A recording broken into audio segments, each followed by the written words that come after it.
Pakita ng gilas sa kanilang opensa.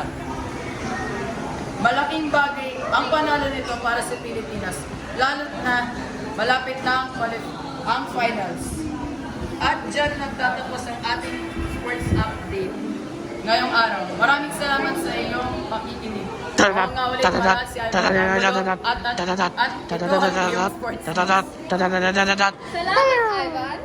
Dumako naman tayo sa ating showbiz news.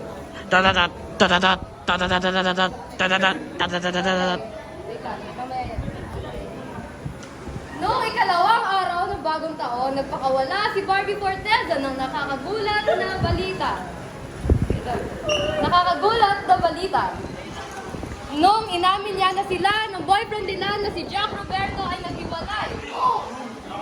Alamin ang iba pang detalye sa interview ni Lara Bel at Aya.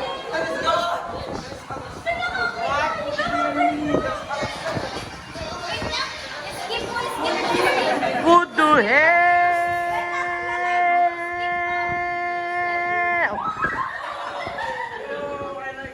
Hot! She's hot! I told you, Reynard. I do look hot in the wig. Why is she dark?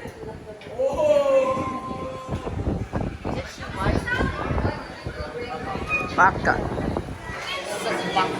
What do you mean sa sipa? I know that you mean your baka is brown.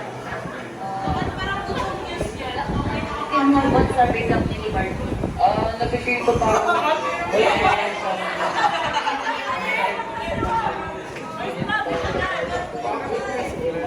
Dapat kayo nag-break up because I'm gay.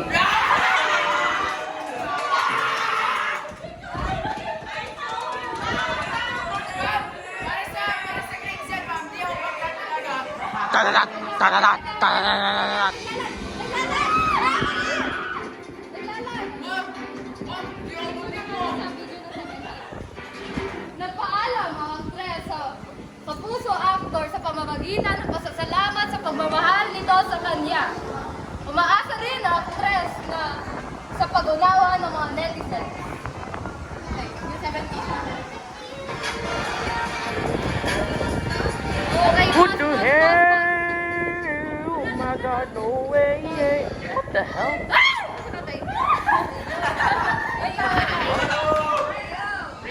Wait lang, okay. Don't. Okay. Isang linggo naman na nakakalipas nung pumunta ang sikat na K-pop boy band na 17 dito sa Pinas para sa kanilang Right Here concert. Napuno ng buhay ang Philippine Sports Stadium sa mga naglalakas at sigaw ng mga fans nang simulan ni Wonwoo ang signature opening line ng Fear. Okay.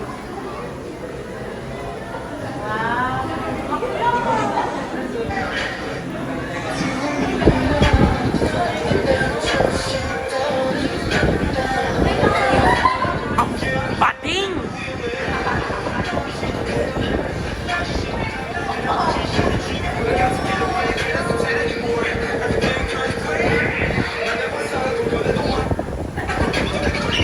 Mga bating!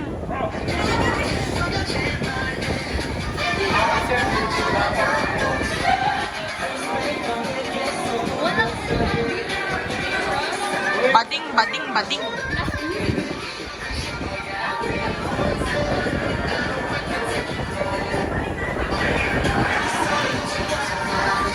Lara!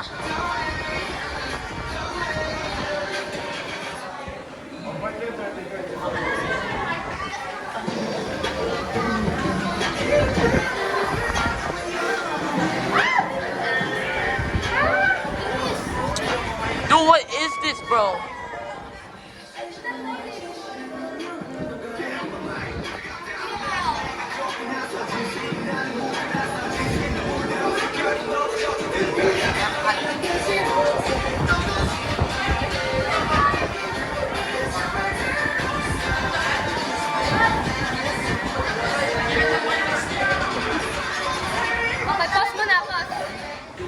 Did you really pick that?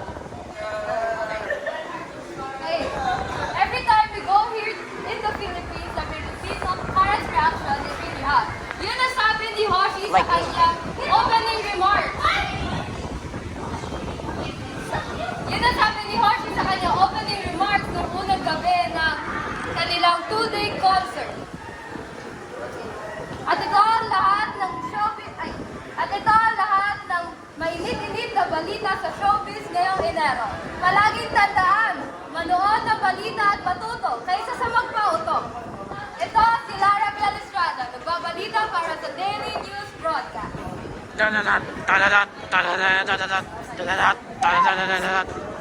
Akin yung cellphone ko.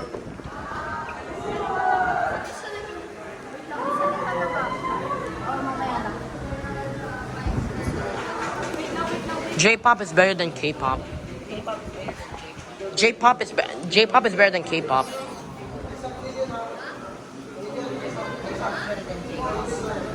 No, J-pop is better than K-pop.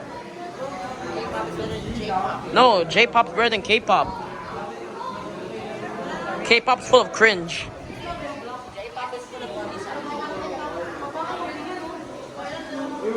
What the fuck did you say? J-pop is full of Oni-san. What do you mean by that? There's lots of girls. Bro, get your facts straight. What the f...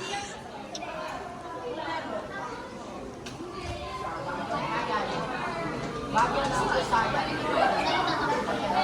the fuck is this shit so... I don't even want to say it, bro. I don't want to get canceled. Dito sa DNB ay si Kuya Kim. So, Kuya Kim, saan na ba si Yolanda at anong lakas ng hangin nito? So, magandang araw kabayan. Ang exact location ni